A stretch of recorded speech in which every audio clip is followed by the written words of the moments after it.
seputar cacar monyet yang sekarang ini lagi rame ini di televisi ya, dibincangkan juga. Jadi Dok, tadi kita tanya ya Dok ya, cacar monyet adalah virus yang datang dari monyet. Fakta atau mitos tuh Dok? Iya. Mungkin saya mau meluruskan sedikit ya Pak Indra ya, mengenai penyebab dari cacar monyet ini.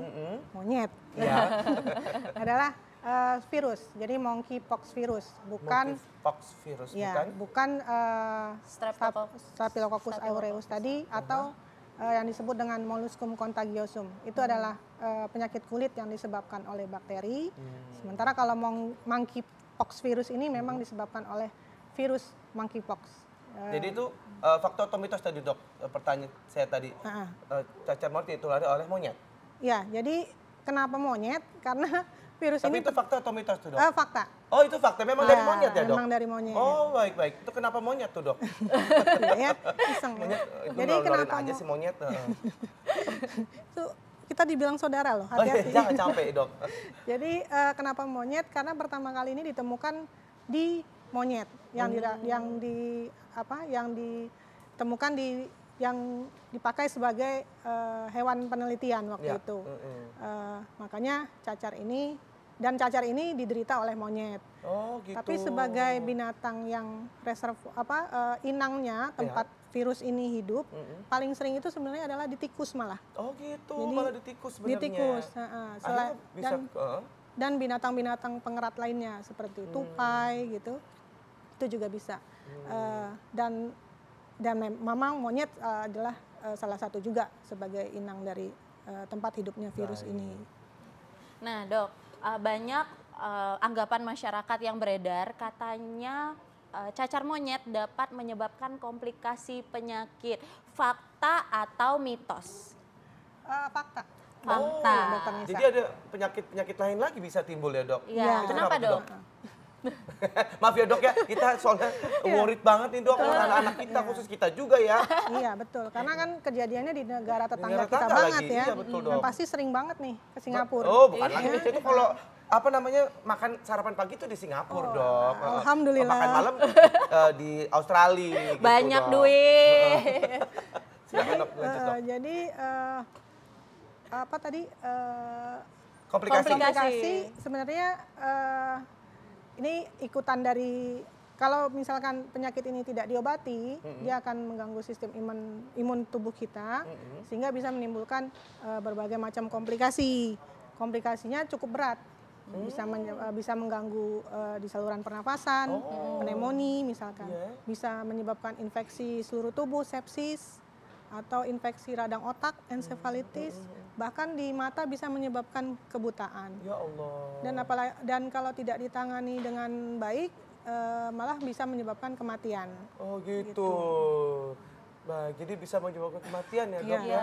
Nah, ini cacar monyet berbeda dengan penyakit herpes, itu fakta atau mitos Dok? Fakta. Fakta ya, jadi beda banget ya Dok dengan herpes ya Dok? Beda banget, karena mereka mempunyai kita sebutnya keluarga ya. Oh, walaupun keluarga saya ya, sama keluarga Mas Indra tentu beda. Betul. Ya kan? Nah, begitu juga dengan Dr. Nisa ya. Iya kan? betul. Mungkin saya yang nggak mau Mas Indranya yang monkey, saya herpesnya ya. Dokter gemes ya aku deh. Gitu. Jadi mereka mempunyai keluarga ada yang namanya taksonomi di virus itu. Mereka berasal dari keluarga yang berbeda. Oh gitu. Jadi, dan ada berbagai macam perbedaan juga.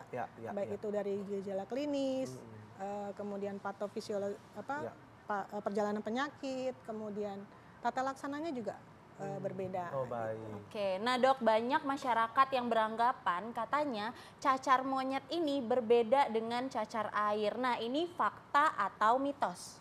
Ya, tadi adanya adalah fakta. Cacar air itu sekeluarga dengan herpes virus, herpes zoster. Jadi sebelum terkena herpes itu kan kita bilang sebagai cacar api ya. Cacar api itu berasal dari cacar air dulu nih. Cacar air yang sembuh dan dia sembunyi di dalam persarafan kita, dia akan timbul sebagai cacar api. Mereka satu keluarga gitu. Tapi kalau cacar monyet dia berbeda keluarga, berbeda genus, berbeda famili. gitu. Jadi Baik. yang sama dengan cacar monyet ini adalah cacar dulu nih yang kita sebut sebagai smallpox. Kita sebutnya cacar, ini ibunya cacar mungkin ya, karena memang nggak ada nama lain, dia cacar. Dan cacar ini sudah dieradikasi di seluruh dunia dan dinyatakan tidak ada lagi. Baik. Nah dok, kita ngomongin cacar monyetnya ini sendiri, sebenarnya gejalanya tuh seperti apa dok? Cacar monyet. Ya. Sebenarnya gejalanya hampir mirip dengan cacar-cacar lainnya. Pertama pasti akan demam, ya. Demamnya dia bisa 3 hari pertama, gitu ya, 4 hari pertama. Demam tinggi, gitu gejala viremia sama. Kemudian akan timbul lesi di kulit. Apa tuh dok? Kelainan-kelainan di kulit ya. Kelainan di kulit. Gitu. Pernah lihat cacar? Pernah. Ya, saya pernah mengalami juga gitu. Jadi kayak ada itu sama kayak cacar air dok. Ya? Sama. Oh, sama dengan cacar air. Hanya kalau cacar air kan dia lebih kecil-kecil, lebih cairannya lebih bening gitu. Kalau ini lebih ada yang kita sebut sebagai pustula gitu, bisa menimbulkan Apa tuh pustul. pustula tuh dok? Pustula tuh Mirip dengan ini ya, nanah gitu ya. Oh, Terus pustula tuh nanah. Jadi iya. sampai bernanah gitu dok? Iya. Oh. Terus kemudian dia akan mengeringnya juga lebih lama. Oh, Dia itu gatal dok? Ada yang gatal, ada yang enggak juga gitu. Jadi dia bisa kering dalam waktu 3 minggu lebih lama dibanding dengan cacar air. Cacar air butuh waktu sekitar 7 hari biasanya. Iya, nah dok, supaya masyarakat tahu bagaimana sih penularan cacar monyet ini dok, sama tidak dengan cacar air? Ya. Hampir sama sebenarnya karena dia adalah penyakit menular dan bisa menular melalui droplet udara gitu ya. Apa tuh dok? Jadi kalau Droplet itu partikel kayak debu. Partikel-partikel gitu. itu. Iya, jadi kalau misalnya ngobrol nih kak, Oh dari terlalu ababnya gitu ya dok? Iya, jadi bisa.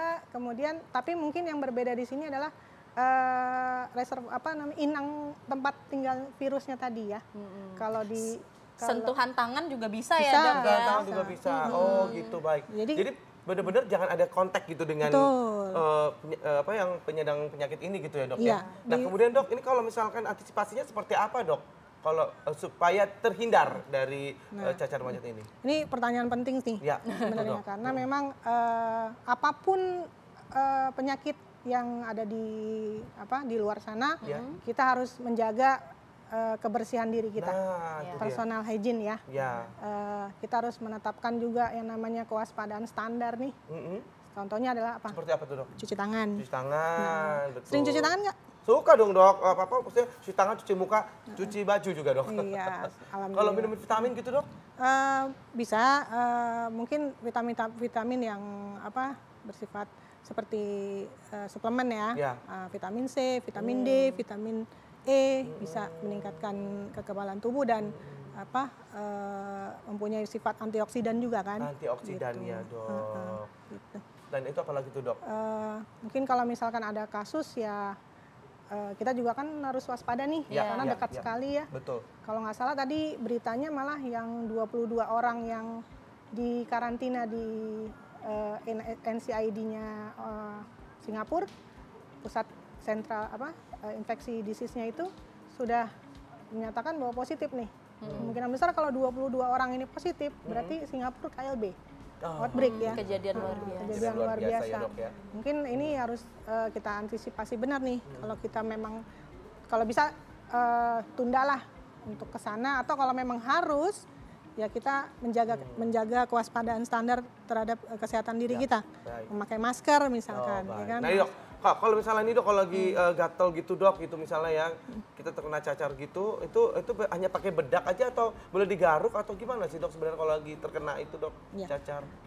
Rata-rata cacar, apalagi cacar air tuh gatel ya. betul. Awal-awal setelah demam itu. Mengenai cacar monyet juga sih dok ini. Iya, pada saat itu.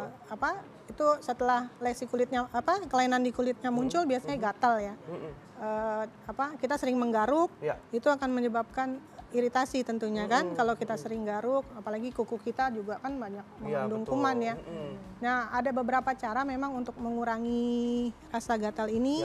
Biasanya dokter nih akan berikan obat yang untuk mengurangi anti gatal, seperti antihistamin maksudnya. Baik, dok. Kemudian kita bisa berikan lotion yang mengandung mentol, kalamin gitu ya.